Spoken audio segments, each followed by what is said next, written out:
Dasal muna tayo. Panginoon, maraming salamat po sa biyaya mo sa akin sa araw-araw. At sa pag-alaga mo sa aking pamilya at sa lahat na ibinigay mo sa akin. Maraming salamat po.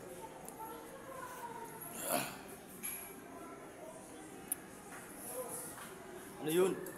Ayun o. Kain tayo, kain. So, kaya tayo ngayon o, kakain. Uy, kain!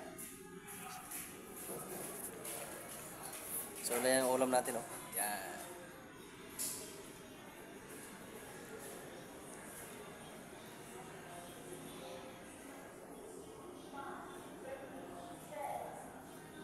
Itlog lang ang ulam natin muna ngayon kasi alam mo, taghirap kahapon tuyo. Tapos nakaraan, hiningian lang.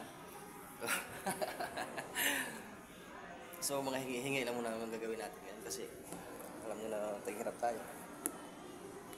Tara, kain tayo.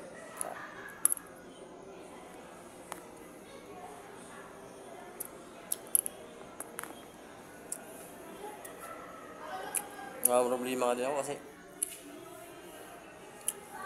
birthday ng bunso kong babae ay hirap talaga, walang mahiramang pira. Oo. Birthday, ngayon mismo, ngayong araw 6 birthday. So sa gustong baka may magbigay dyan ng panghanda sa atin kasi ngayong araw birthday ng anak ko na babae bunso. Hindi ko alam kung saan ako kuha ng pira o manghiram, di ba? Hirap tayo, totoo, ang hirap. Pero kaya natin yan. So, kung walang handa, okay lang naman. Kasi, basta hindi ko na lang. Basta, pabayan na lang natin yan kay Lord kung walang handa. Kasi, wala talaga, wala na tayong tira. At, mamaya pag uwi ko nga, hindi ko alam kung anong dala ko pa uwi. Kasi, walang kapira-pira. Ang hirap talaga. Hirap talaga ng buhay ngayon. Grabe talaga.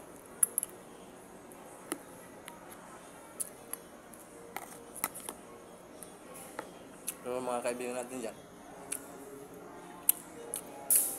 sa gustong magbigay ng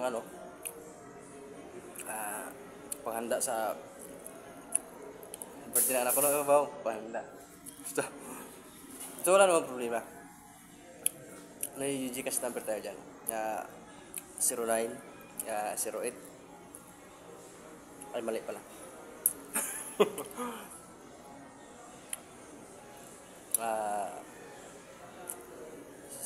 09533 34 tapos